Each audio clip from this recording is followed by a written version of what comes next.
Hello दोस्तों, स्वागत है आपका टारगेट एसएससी 2020 में। आज हम डिस्कस करेंगे रीजनिंग के 1000 प्लस क्वेश्चन सीरीज का क्लास नंबर 8। इससे पहले हम 7 क्लास कर चुके हैं। रीजनिंग की सीरीज में हम उन क्वेश्चन को डिस्कस कर रहे हैं जो टाइम टेकिंग क्वेश्चन है या जिनकी वजह से रीजनिंग में आपका टाइम ज़्यादा लगता है।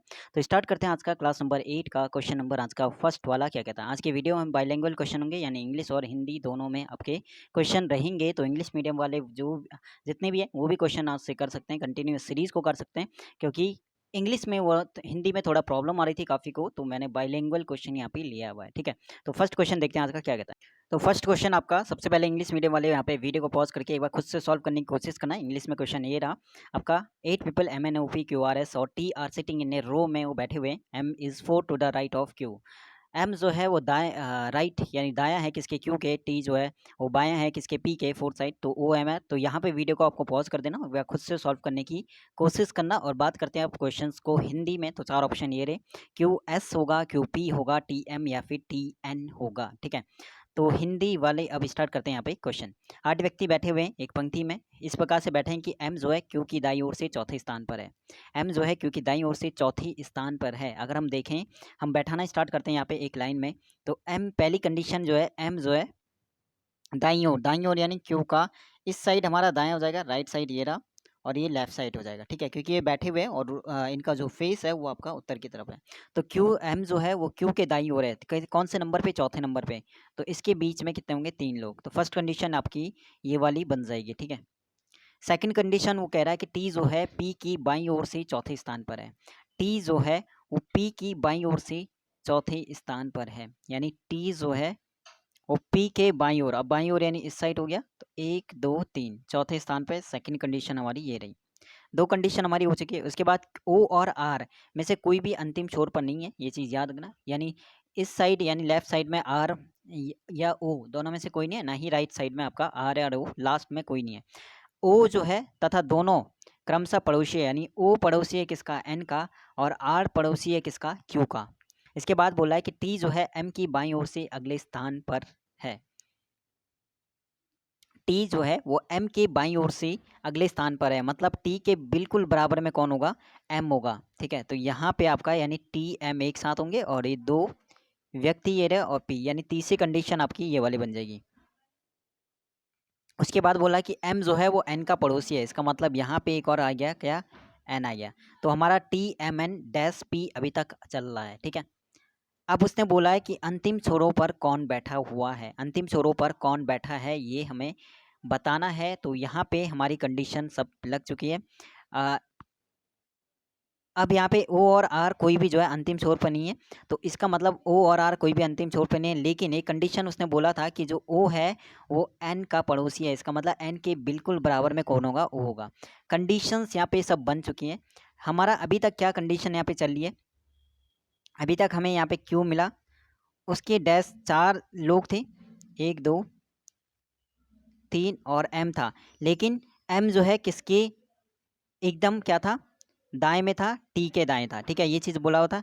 लेकिन उसके बाद एम के जो एम के जो बिल्कुल दाएं कौन है, वो है एन है। ठीक है, ये चीज़ भी उसने बोला हुआ है। उसके बाद या एम जो है एन का पड़ोसी है। उसके बाद एन और ओ क्या है, आपस में पड़ोसी हैं, तो ये भी बोला हुआ है। उसके बाद पी जो है यहाँ पे बोला हुआ है कि पी के बाईं ओर तीसरे स्थान पर एम था। तो ये वाली कंडीशन बोली हुई है। अब 2 लोग बचे हुए हैं, एक आपका आर बचा हुआ और एक है। लेकिन एक कंडीशन यहाँ पे बोला हुआ था कि क्यू के पड़ोस में कौन है, आर है। ये तीसरा कंडीशन नंबर तीसरे में बोला है, तो आर यहाँ पे आ जाएगा। और कौन हमारा बच गया है, एक ही हमारा बचा है, डब्लू, जो कि आपका इस खाली जगह में हो जाएगा। तो इस टाइप से कंडीशन आपकी बनेगी। और क्या यहाँ पे एक बार और देख लो इस चीज़ को, किस टाइप से हमने इसे करा था। तो 4 ऑप्शन यहाँ पे दिए हुए थे।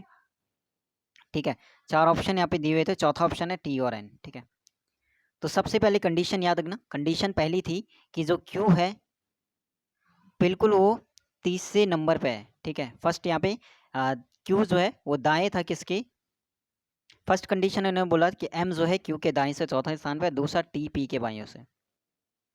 ठीक है, तो यहाँ पे आ गया एम दाएं से चौथे स्थान पर है, क्यू के चौथे स्थान पर, तो एक यहाँ पे बीच में ऑप्शन कौन से स्थान पे, चौथे स्थान पे।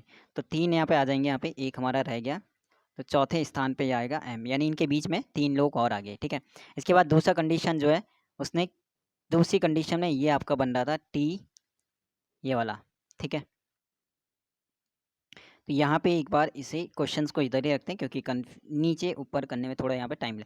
ठीक है, एम जो है क्यू के दाईं से चौथे स्थान पर, एक बार जल्दी से देख लो, एम जो है वो क्यू की दाईं से चौथे स्थान पर था, तो 3 लोग बीच में आ गए। दूसरी कंडीशन, टी पी की बाईं ओर से चौथे स्थान पर है, टी जो है वो पी की बाईं ओर से, मतलब टी जो है वो पी की बाईं ओर से यहाँ पे 3 लोग आ गए। ठीक है, चौथे स्थान पे 2 कंडीशन है। उसके बाद बोला उसने टी जो है वो एम के बाईं ओर अगले स्थान पर है, और टी एम के बाईं ओर, यानी एम यहाँ पे आ जाएगा। ये 2 कंडीशन हो गया। उसके बाद उसने बोला कि एम और एन, एम टी जो है, सॉरी टी के आगे आएगा एम, बाईं ओर है ना, एम के बाईं ओर है टी, तो एम यहाँ पे आ गया। उसने अगला बोला कि एम जो है एन का पड़ोसी, तो बिल्कुल यहाँ पे आएगा। टी एम एन एक साथ यहाँ पे कंडीशन बन चुकी है। उसके बाद यहाँ पे तीसरे वाले लाइन को आप देखोगे कि ओ और एन पड़ोसी हैं, मतलब यहाँ पे हो जाएगा। तो इसका मतलब हमारा T M N O P, ये 4 तो हमें पता चल गया, और हमें पता है यहाँ पे एम के बिल्कुल 3, यहाँ पे क्या है, क्यू आ जाएगा। ठीक है, इतनी कंडीशन हमारी बन चुकी है। उसके बाद इसने बोला कि आर और क्यू पड़ोसी है, इसका मतलब आर के आगे बिल्कुल क्यू आ जाएगा, और एक ही बचा हमारा कौन, डब्लू, वो यहाँ पे आ जाएगा। ठीक है, तो ये हमारा बिल्कुल यहाँ पे डायग्राम बन जाएगा, और क्या यहाँ पे राइट हो जाएगा। तो क्यू आएगा, फिर आर आएगा, फिर एस आएगा, फिर टी आएगा, फिर एम आएगा, फिर एन आएगा, फिर ओ आएगा, और पी आएगा। हमें पूछा हुआ कि अंतिम छोरों पे कौन है, तो क्यू और पी इसका राइट आंसर हो जाएगा। पी और क्यू इसका राइट आंसर हो जाएगा, इसका मतलब ऑप्शन नंबर 2 राइट हो जाएगा। ठीक है, तो अच्छा क्वेश्चन था, टाइम लेने वाली क्वेश्चन है, लेकिन प्रैक्टिस जितनी ज़्यादा होगी उतना यहाँ पे कम टाइम में सॉल्व होगा। दूसरा क्वेश्चन इंग्लिश मीडियम वालों के लिए, सबसे पहले इंग्लिश में यहाँ पे मैं क्वेश्चन यहाँ पे दे देता हूँ। ये रहा, तो यहाँ पे आप वीडियो को पॉज करके जितने भी इंग्लिश मीडियम वाले स्टूडेंट है वो पहले खुद से सॉल्व करने की कोशिश करना। ये आपका क्वेश्चन है। 11 फ्रेंड्स, ये नाम दिए हुए are sitting in the first row of the stadium watching a cricket match. T is to the immediate left of P and third to the right of Z. V is the immediate neighbour of B and N and third to the left of S. B is the second to the right of Q. तो पूरा question दिया हुआ है English में यहाँ पे। ठीक है, तो पूरा आप सॉल्व कर सकते हो। ऑप्शन यहाँ पे वीडियो को पॉज करके क्वेश्चन ये रहे, 4 ऑप्शन है, ओ जेड एन और पी। अब बात करते हैं यहाँ पे हिंदी में, जहाँ पे हमें सॉल्व करना है, क्योंकि नंबर ऑफ स्टूडेंट यानी ज़्यादा जो लोग हैं वो हिंदी मीडियम वाले हैं, तो यहाँ पे हिंदी में मुझे यहाँ पे बताना पड़ेगा। ठीक है, 11 मित्र B N O P Q R S T Z और वी और डब्ल्यू ये स्टेडियम में एक पंक्ति में बैठे हुए। टी जो है पी की बाईं ओर और जेड की दाईं ओर से तीसरे स्थान पर है। तो कंडीशन नंबर फर्स्ट, टी जो है वो पी की ठीक बाएं है। टी जो है वो पी के ठीक बाएं है, इसका मतलब पी यहाँ पे होगा। ठीक है, क्योंकि इस साइड हमारा दायां और इस साइड हमारा बायां, तो टी जो है पी के ठीक बाईं ओर और जेड की दाईं ओर से तीसरे स्थान पर है। तो जेड की दाईं ओर से कौन से स्थान पर, तीसरे, तो पहला, दूसरा, तीसरा। तो जेड, ये एक पहली कंडीशन हमारी बन गई। दूसरे उसने बोला कि जो वी है बी और एन का निकटतम पड़ोसी है। तो वी जो है वो बी और एन का निकटतम पड़ोसी है, इसका मतलब तो सेकंड ऑप्शन जो होगा वो बी जो है, जो बी वी है वो या तो ऐसे करके होगा बी और एन, या फिर ऐसे करके होगा बी और एन। सेकंड कंडीशन ये बन जाएगी।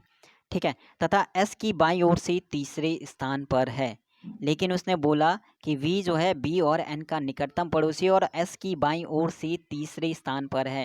यानी वी की कंडीशन एक चीज़ बोल दिया कि एस की बाईं ओर से तीसरे स्थान पर है, मतलब यहाँ पे एस होगा, फिर ये रहा, और फिर ये वी जो है एस की बाईं ओर से तीसरे स्थान पर हमारा आ जाएगा। ठीक है, अभी हमें ये नहीं पता कि बी और एन पहले है या बी पहले है।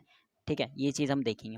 उसके बाद बोल रहा है कि बी जो है, बी और क्यू जो कि किसी एक छोर पर हैं, बी और क्यू जो है कि दाईं ओर से दूसरे स्थान, बी जो है क्यू जो किसी एक छोर पर है कि दाईं ओर से दूसरे स्थान पर है। ठीक है, जो किसी क्यू की वो बात कर रहा है कि जो किसी एक छोर पर है उसके दाईं ओर से दूसरे स्थान पर है। यानी अगर हम बी के बिल्कुल यहाँ पे गैप हो जाएगा क्यू, तो क्यू के दाईं ओर से दूसरे स्थान पर बी आ जाएगा। जैसे जैसे मैं यहाँ पे बनाता हुआ चल रहा हूँ, लिखता हुआ चल रहा हूँ, उसे नोट करते हुए नोटिस कर लेना। ठीक है, तो क्यू के दाईं ओर बी आ जाएगा हमारा दूसरे स्थान पर। उसके बाद उसने क्या बोला, उसके बाद उसने बोला है कि आर जो है वो पी के ठीक दाईं ओर बैठा है। तो आर जो है पी के ठीक दाईं ओर बैठा है। फर्स्ट कंडीशन में हमारा पी के बिल्कुल साइड में बना दो आर को। ठीक है, तो ये वाली कंडीशन हमारी बन जाएगी।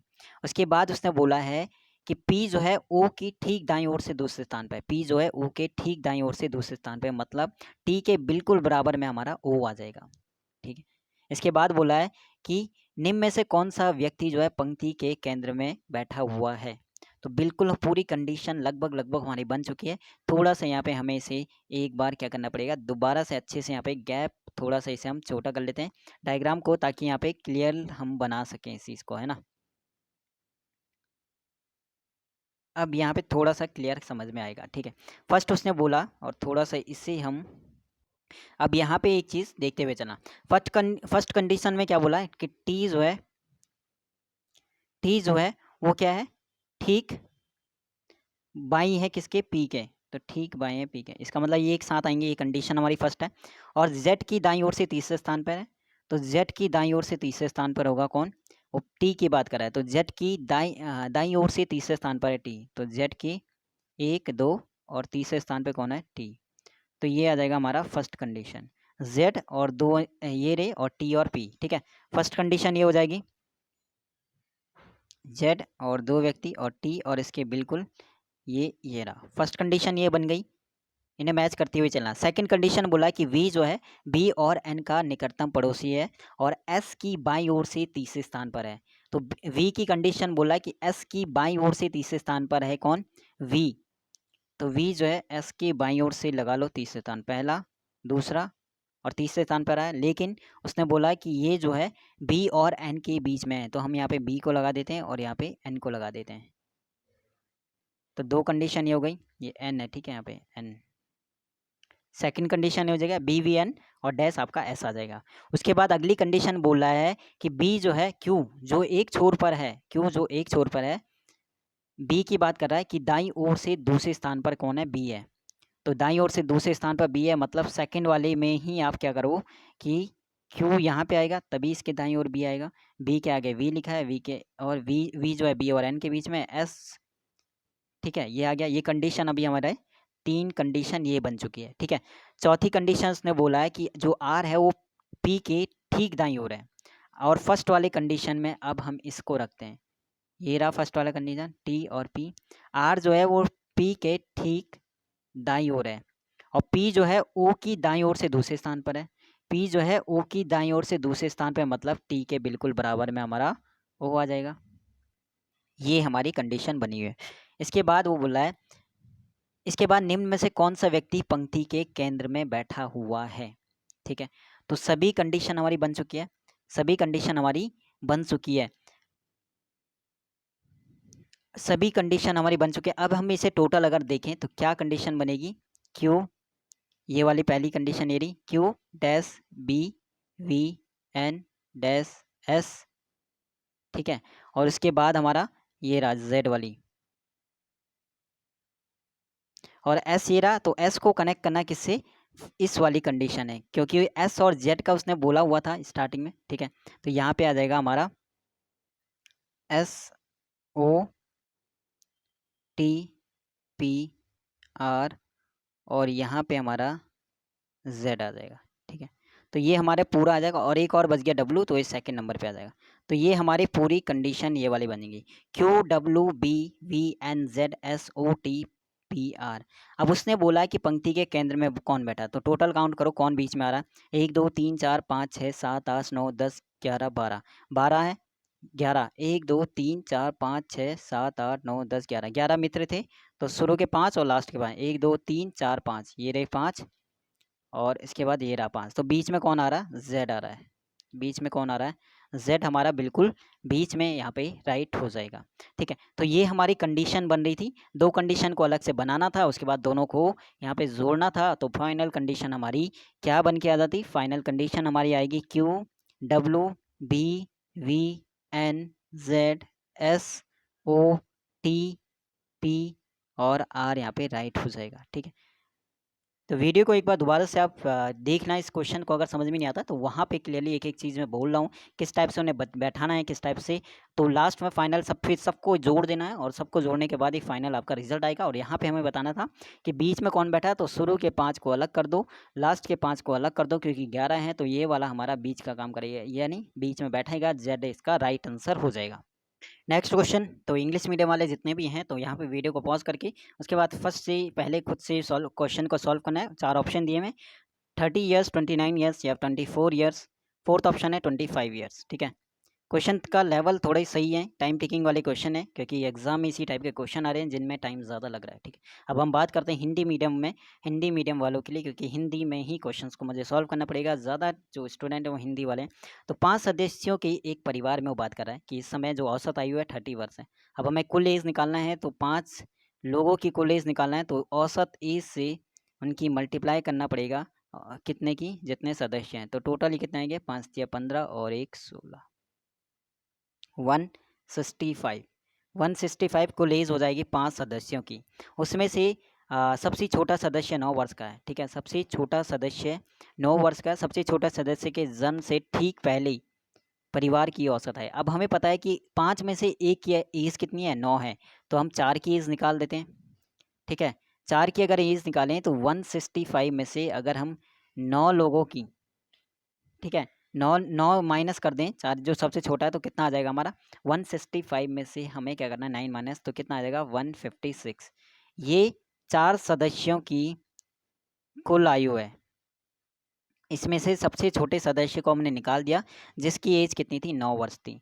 तो सबसे छोटे सदस्य के जन्म से ठीक पहले परिवार की औसत आयु कितनी थी, तो 4 सदस्यों की जो आयु है वो तो 156 हो गई, लेकिन छोटे सदस्य से ठीक पहले बोला, मतलब 9 साल का है, तो 9 वर्ष पहले का बताना है कि 4 सदस्यों की जो औसत आयु क्या है। अब 4 सदस्यों की औसत आयु 9 वर्ष पहले, तो इसका मतलब अगर 9 वर्ष पहले हम देखें तो 4 सदस्य हैं, तो कितने एज यहाँ पे माइनस करना पड़ेगा, 9 इंटू 4 यानी 36 एज, तो 36 ईयर तो माइनस करना पड़ेगा, क्योंकि 9 वर्ष पहले वो बात कर रहा है और 4 सदस्य हैं, तो टोटल अगर एवरेज लेते हुए चलो तो कितना आएगा 36। तो 156 में से 36 माइनस करो तो कितना आएगा 120। तो 9 वर्ष पहले अगर हम बात कर रहे हैं 4 सदस्यों की कुल आयु, तो वो कितनी हो जाएगी 120, और औसत हमें बतानी है तो 4 से इसे डिवाइड करना पड़ेगा, तो कितना आएगा 4 तिया 12, यानी 30 साल इसका जो है राइट आंसर हो जाएगा, 30 ईयर्स इसका राइट आंसर हो जाएगा। कैसे हमने किया, 5 सदस्य थे, तो 5 सदस्यों की अगर कुल आयु निकालनी है तो 33 मल्टीप्लाई 5, यानी ये हमारी कुल आयु हो जाएगी 165। इसमें एक 9, इन पाँचों में से एक ऐसा है जिसका जो है एज 9 साल है, तो अगर हम इस 9 साल वाले को यानी सबसे छोटे सदस्य को इसमें से माइनस कर दें, ठीक है, तो 9 साल जिसकी एज है तो कितना आएगा 156। ये कितने सदस्य की आयु हो जाएगी, 4 सदस्य की, क्योंकि सबसे छोटे को हमने निकाल दिया। अब 9 वर्ष पहले यानी सबसे छोटे सदस्य के जन्म से पहले बताना है, 4 सदस्य ही थे तो उनकी औसत आयु, ये तो जब वो 9 वर्ष हटाए, लेकिन 9 साल पहले की अगर बात करें तो 4 गुणा 9 हो जाएगा, क्योंकि 9 साल सबकी हो गई और 4 सदस्य होंगे तो 36 भी माइनस करना पड़ेगा, तो कितना आएगा 120। यानी 9 वर्ष पहले जब छोटा सदस्य का जन्म नहीं हुआ था तब इनकी औसत आयु थी 100, कुल आयु थी 120 4 सदस्यों की, तो औसत निकालनी है तो 4 से डिवाइड करना पड़ेगा, तो 30 साल इसका राइट आंसर हो जाएगा। ठीक है, क्लियर। नेक्स्ट क्वेश्चन है इंग्लिश मीडियम वाली जितनी भी हैं, तो वीडियो पॉज करके एक बार खुद से सॉल्व करना है इस क्वेश्चंस को। ठीक है, और यहाँ पे क्वेश्चन नंबर आपका फर्स्ट ये रहा। ठीक है, फर्स्ट क्वेश्चन ये रहा स्क्रीन पे, ये फर्स्ट। ठीक है, तो एक बार यहाँ पे वीडियो पॉज करके आप देख सकते हो, ऑप्शन में बोल दूँ 145, 150, 155 या फिर 180 यहाँ पे रहा, और ये आपका क्वेश्चन है। यहाँ पे बिल्कुल आप वीडियो को यहाँ से पॉज कर सकते हो और यहाँ से पहले खुद से सॉल्व करने की कोशिश करना है। इन एग्जामिनेशन और the number of those who pass and the number of those who failed were in the ratio 25:4. If 5 more had appeared and the number of failures was 2 less than earlier, the ratio of passes to failures कितना है would have been 22:3. 22:3. The total number who appeared at the examination is 155, 145 और 4 option है 180 या फिर 150। तो अब बात करते हैं इंग्लिश मीडियम वाले जितने भी हैं, यहाँ से सॉल्व करते हैं क्वेश्चंस को। क्या कहता है, एक परीक्षा में पास होने वालों की संख्या और फेल होने वालों की संख्या के बीच का जो अनुपात है वो 25:5, मतलब पास होने वाले जितने हैं उनका रेशियो कितना हो जाएगा, रेशियो है तो 25x। ठीक है, हमें नहीं पता अभी कितने हैं टोटल, और फेल वाले कितने हैं, फेल वाले हो जाएंगे 4x। अगर हम टोटल की बात करें तो टोटल कितने हो जाएंगे 25 + 4 यानी 29x, यही तो होंगे टोटल विद्यार्थी 29x। अब वो बात क्या कर रहा है, वो कह रहा है कि इनमें से 5 और शामिल, यदि इनमें 5 और शामिल की जाए तो फेल होने वालों की संख्या जो है पहले से 2 कम हो जाएगी।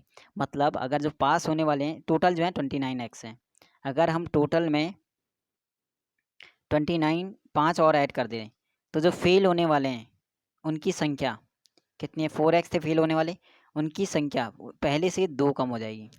तो हमें टोटल पता चल गया, टोटल कितने हो गया अब 29 प्लस एक्स। फेल होने वाले कितने हैं 4x-2। अगर हम पास होने वाले को निकालना है तो टोटल में से फेल होने वाले को माइनस करना पड़ेगा, तभी तो पास वाला आएगा। तो 29 में से 4x माइनस करा तो कितना आएगा 25x, और माइनस के प्लस के 5, और माइनस करें तो जो माइनस वाला है वो प्लस हो जाएगा। तो 25x और प्लस आपका 5 और 2 7, ये पास होने वाला है। क्लियर? यहाँ से समझते हुए चलना कि उन्होंने रेशियो दिया था फेल और पास और फेल का 25 और 4, टोटल कितने हो जाएंगे 29x हो जाएंगे स्टूडेंट। लेकिन एक कंडीशन उसने बोला है कि जब टोटल में हम 5 और जोड़ देते हैं, यानी 29x में 5 और जोड़ दिया तो फेल वाले 2 कम हो जाते हैं, तो 4x-2 हो जाएंगे। तो पास वाले निकालेंगे तो टोटल जो हैं स्टूडेंट, अगर उनमें से हम फेल वाले को माइनस कर दें तो कौन आ जाएगा, पास वाले आ जाएंगे। तो पास वाले कितना आ गए हमारे 25x + 7 आ जाएंगे। अब पास वाले आ गए और टोटल हमें पता चल गया। अब उसने बोला कि जो पास होने वाले और फेल होने वालों का जो अनुपात है वो कितना है 22:3। पास होने वाले हमें पता चल गया 25x + 7, फेल होने वाले भी हमें पता था कितने थे 4x-2। अब इन दोनों का रेशियो उन्होंने बोला है कितना 22:3। ठीक है, तो यहाँ पे हम बात करते हैं। अब आगे उसने बोला कि जो पास होने वाले हैं, पास होने वाले कितना है 25x और +7, और जो फेल होने वाले हैं 4x-2, उनका जो रेशियो है अनुपात है वो कितना हो जाएगा 22:3। क्रॉस मल्टीप्लाई करो, 25 दिया कितना हो जाएगा 75x प्लस आपका 21 इक्वल टू 88x, 22 × 88 हो जाएगा, माइनस आपका 44 हो जाएगा। ठीक है, अब 25 ये इधर चले जाएगा और ये इधर आएगा, तो 88 में से x में से 75x को माइनस करेंगे तो कितना आ जाएगा आपका 13x हो जाएगा, और ये इधर जोड़ेंगे तो 4 और 1 5 और 6, तो x इक्वल टू कितना आ जाएगा 5 आ जाएगा। हमें क्या बताना है, परीक्षा देने वालों की कुल संख्या बतानी है। तो परीक्षा देने वाले कुल कितने थे 29x थे, और 29 × x की वैल्यू कितने हो जाएगी 5 हो जाएगी। तो 5 4 जा 5 9 जा 45 हो जाएगा, और 5 2 जा 10 और 4 14, तो 145 टोटल स्टूडेंट थे, 145 टोटल बच्चे थे जिन्होंने पेपर दिया था। तो ये इसका सॉल्यूशन हो जाएगा। अगला क्वेश्चन आपके पास है, if A multiply B means होता है A is to the north of B. तो इंग्लिश मीडियम वाले जितने भी हैं यहाँ पे वीडियो को पॉज करके खुद से सॉल्व करने की कोशिश करना। आंसर 4 ऑप्शन है, चारों दिशाओं के नाम, चारों डायरेक्शन यहाँ पे दिया है। वेस्ट आएगा, नॉर्थ आएगा, साउथ आएगा या फिर ईस्ट आएगा, चारों डायरेक्शन बताना है कि T is in which direction with respect to M. तो बिल्कुल अब बात करते हैं हिंदी मीडियम वाले, क्योंकि ज़्यादा स्टूडेंट हिंदी मीडियम के, तो हिंदी में हम इस क्वेश्चन को सॉल्व करेंगे। इंग्लिश मीडियम वालों के लिए क्वेश्चन वहाँ पे दे दिया था, तो वहाँ पे वीडियो को आपको पॉज करना था और सॉल्व करना था। ए मल्टीप्लाई बी का मतलब होता है, मल्टीप्लाई का मतलब होता है कि उत्तर में है, यानी फर्स्ट वाला सेकंड वाले के उत्तर में, प्लस का मतलब फर्स्ट वाला सेकंड वाले की दक्षिण में है।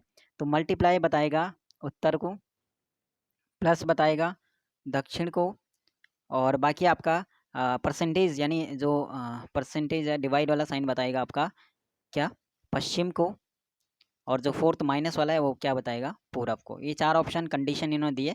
अब ये यहाँ पे दिया है, इसमें हमें ये अप्लाई करना है। तो m - v × l percentage t। तो m - v का मतलब क्या है, माइनस का मतलब है कि m जो है, माइनस का मतलब पूरब है, यानी फर्स्ट वाला सेकंड वाले के पूर्व में है, फर्स्ट वाला सेकंड वाले के पूर्व में है, इसका मतलब सेकंड वाले के पूर्व में है कौन फर्स्ट वाला, यही तो कंडीशन बनेगी। ठीक है, फर्स्ट सेकंड वाला जो है, फर्स्ट वाला जो है वो, सॉरी उल्टा कर दिया हमने, फर्स्ट वाला सेकंड वाले के पूरब में, मतलब आपका इस कंडीशन के हिसाब से m जो है वो v के पूरब में होगा। इसके बाद सेकंड है मल्टीप्लाई, मल्टीप्लाई का मतलब है उत्तर है, मतलब फर्स्ट वाला सेकंड वाले के उत्तर में, यानी v जो है वो उत्तर में होगा किसके l के, ये कंडीशन हो गई सेकंड। इसके बाद l परसेंटेज t का मतलब फर्स्ट वाला सेकंड वाले की पश्चिम में होगा, यानी l जो है वो t के क्या होगा पश्चिम में होगा। अब हमें बताना है कि t जो है m के संबंध में क्या है, तो t जो है वो m के संबंध में क्या है, तो t बताना है, तो m के संबंध में, तो m t जो है ये कहाँ हो गया दक्षिण में हो जाएगा। m के संबंध में अगर t देखें तो कहाँ हो जाएगा दक्षिण में, यानी आपका कौन सा ऑप्शन राइट हो जाएगा, एक ऑप्शन में दक्षिण होगा जो कि आपका थर्ड वाला ऑप्शन था। नेक्स्ट क्वेश्चन आपका है आज का, ये कंडीशन दिया है इंग्लिश मीडियम वाले, बिल्कुल आप वीडियो को यहाँ पे पॉज करके आप क्वेश्चन को पढ़ सकते हो, लेकिन क्वेश्चन क्या पढ़ना है यहाँ पे क्लियरली इन्होंने बोला है कि 64 प्लस 16 इक्वल टू 30 कैसा है, ये आपको सोचना है। 98 प्लस 23 इक्वल टू आपका 78 कैसा है। 36 प्लस 28 इक्वल टू क्या आपका आएगा। Some question are solve on the basis of certain system, on the same basis find out the correct answer for the unsolved questions equation। तो यहाँ पे दिया हुआ है 4 ऑप्शन है 52, 34, 47 या फिर 38। बाकी सेम चीज़ हिंदी मीडियम वालों के लिए भी यहाँ पे होगा। तो आप देखो यहाँ पे हिंदी ठीक है कैसे हमारा, पहले इसे सॉल्व करते हैं कि 64 और 16 से हमारा 30 कैसा आएगा, क्योंकि प्लस का मतलब ये नहीं कि यहाँ पे प्लस हो रहा है।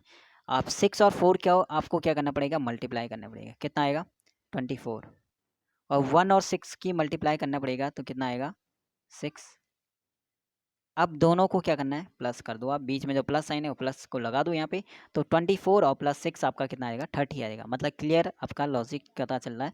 सेकंड वाले में अप्लाई करो आ जाएगा। इसमें अप्लाई करते हैं तो 3 और 6 यानी इन दोनों के आपस में मल्टीप्लाई करो। 3 इंटू 6 यानी 18। 2 और 8 का मतलब क्या हो गया, इन दोनों की मल्टीप्लाई करो। 2 इंटू 8 इंटू कितना हो गया 16। दोनों को प्लस कर दो। 8 और 6 14 होता है, 2 और 1 3 होता है, यानी आपका 34 राइट आंसर इसका हो जाएगा। 34 दिया हुआ है, हाँ सेकंड ऑप्शन में दिया हुआ था, तो यहाँ पे राइट हो जाएगा सेकंड वाला ऑप्शन। अगला क्वेश्चन यहाँ पे ये बिल्कुल आपका होमवर्क रहेगा, क्योंकि ब्लड रिलेशन वाले क्वेश्चन मैंने बोला था कि थोड़ा टाइम लेंथी क्वेश्चन वहाँ पे दिया है। इजी रहते हैं लेकिन लेंथी हैं थोड़ा, ठीक है। ललिता के पिता का विवाह सरिता की माता से हुआ। ललिता की 2 पुत्रें हैं, प्रिया और गौरी। सरिता के 2 पुत्र अतुल और राकेश हैं। विवेक प्रिया का पिता और मंगेश जो है राकेश का पिता है। ललिता के पिता अतुल के पिता से किस प्रकार संबंधित है।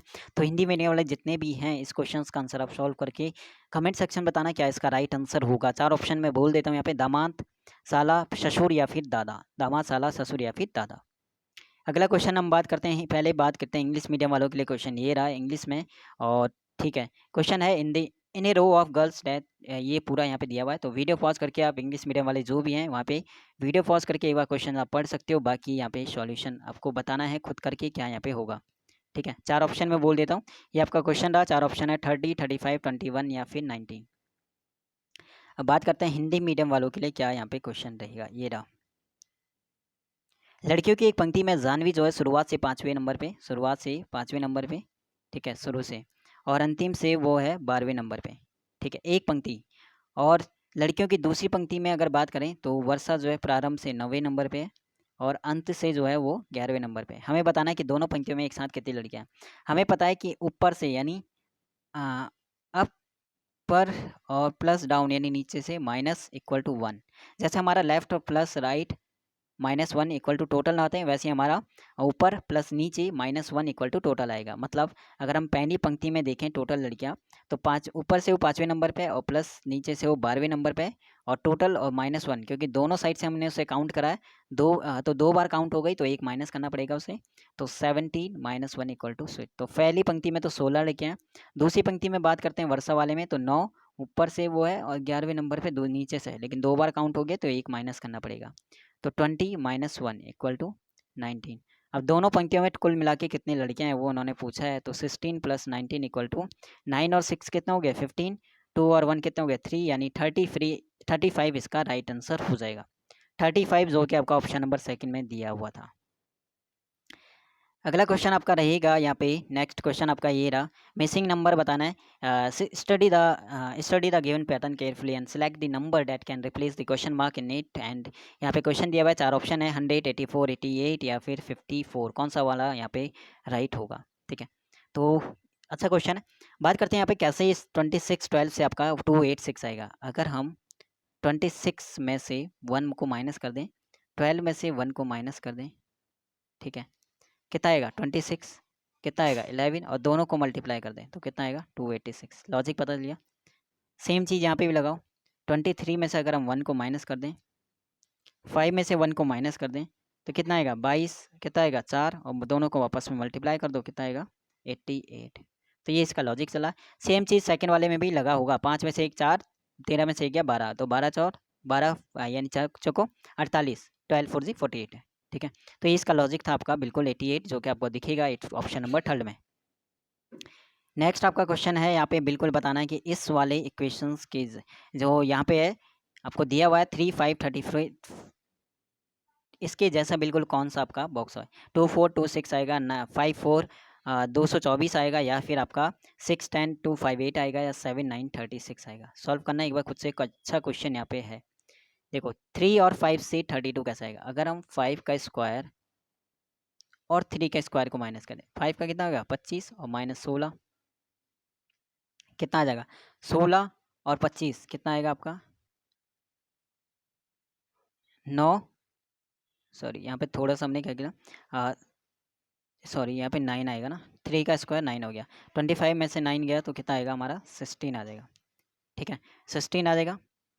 क्लियर, यहाँ पे देखो सेकंड वाले का स्क्वायर और माइनस आपका फर्स्ट वाले का स्क्वायर, तो 25 और माइनस आपका 9 इक्वल टू कितना आ गया 16 आ गया। इसके बाद दोनों को एक बार माइनस करना है, तो 5 माइनस 3 इक्वल टू 2 आ जाएगा। तो एक बार स्क्वायर करके और एक बार माइनस करके जो आएगा उन दोनों की मल्टीप्लाई करना है, तो 6 2 जा 32, तो हमारा थर्ड वाला नंबर आएगा। ये लॉजिक किस में लग रहा है ये देखना हमें। फर्स्ट वाले को देखो, 4 का स्क्वायर 16 हो जाएगा, 2 का स्क्वायर 4 हो जाएगा, 16 और 4 में से कितना गया तो 12 हो जाएगा, और 4 में से 2 गया तो जो है ये तो आपका 24 आ रहा, लेकिन 26 लिखा। सेकंड वाले को देखो, 9 का स्क्वायर और माइनस 5 का स्क्वायर, 81 माइनस 25 कितना हो गया 6 और 56 हो गया। अब इन दोनों को माइनस करो, 9 माइनस 5 इक्वल टू 4। क्या 56 की 4 से मल्टीप्लाई करो, 4 सिंह 24, 4 पंजे 20 और 2 22, यानी 224। बिल्कुल सेकंड ऑप्शन मैच कर रहा है, तो सेकंड ऑप्शन जब मैच कर रहा है तो राइट हो जाएगा। बाकी दो ऑप्शन चेक करने की जरूरत नहीं है, सेकंड वाला राइट हो जाएगा। ठीक है, तो ये था आपका क्लास नंबर 8, जहाँ पे हमने कुछ अच्छे क्वेश्चन भी करे, और एक क्वेश्चन मैंने आपको बोल रखा है कमेंट सेक्शन में आंसर बताने को, ब्लड रिलेशन का, जो कि आपका अच्छा है ये रहा। ठीक है, तो इसका आंसर आपको बताना है कमेंट सेक्शन। बाकी सपोर्ट करने के लिए, साथ देने के लिए धन्यवाद, शुक्रिया। All the best, take care, bye bye. Reasoning की सीरीज में हम इसी तरह के इंपॉर्टेंट क्वेश्चंस को करेंगे। अच्छे लेवल के क्वेश्चन होंगे, यानी टाइम टेकिंग वाले क्वेश्चन होंगे, जिनमें थोड़ा सा आपको सोचना है, टाइम देना है, और टाइम अभी दोगे तो रीजनिंग में जो एग्जाम टाइम है वहाँ पे टाइम नहीं लगेगा। ठीक है, तो मिलते हैं आपका नेक्स्ट वीडियो में। बाकी सपोर्ट के लिए, साथ के लिए, इसके अलावा जितने भी आपका इंग्लिश की वीडियोस आएंगी, जीके सेक्शन के आएंगी, तो वो भी इंपॉर्टेंट है।